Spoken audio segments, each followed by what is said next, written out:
ये बहुत अच्छा प्रोग्राम है। इसके माध्यम से हमारे कवर्धा की इकोनॉमिक एक्टिविटीज़ खूब बढ़ेगी। लोग आएँगे, कवर्धा में रुकेंगे, एक आध रात अगर पर्यटक रुक जाते हैं, तो बड़ा लाभ इस स्थान को होता है, दुकानदारों को होता है, होटल व्यवसायियों को होता है, अन्य लोगों को भी होता है। साथ ही साथ वो जब यहाँ रुकेंगे, तो दूसरे दिन यहाँ शनिदेव महाराज की पूजा अर्चना के साथ-साथ अपना इको ट्रेल ये पूरा पर्यटन है, इसको कर सकते हैं। ये 6-7 किलोमीटर का लंबा होगा। ये इनफैक्ट एक और स्थान है, वहाँ से 9 किलोमीटर लंबा होगा। तो आप पहाड़ के टिप पर चल रहे हैं, इस तरीके से आपको अनुभव होगा।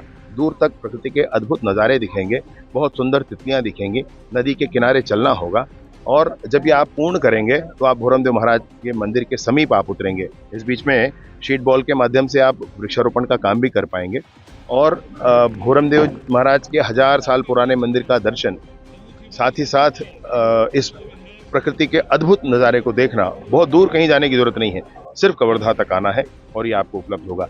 आप इसमें आना चाहते हैं तो Bhoramdev wildlife sanctuary Bhoramdev WLS.com इस वेबसाइट पर जाकर के अपना पंजीयन कराएं, आवश्यक शुल्क पटाएं और वन विभाग के माध्यम से ये पूरा कार्यक्रम आयोजित है। मैं बहुत आग्रह करता हूं इस बात को कि आप जरूर आएं और इस अद्भुत कार्यक्रम में जरूर सम्मिलित हों। ये स्थान का नाम ही करिया आमा है।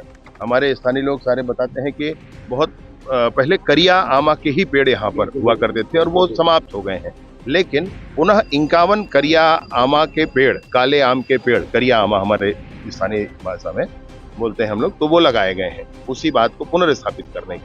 वैसे स्थान का नाम ओंगन पाट भी था। यहाँ पर जब गाड़ियां निकली तो ओंगन में बढ़ाना होगा।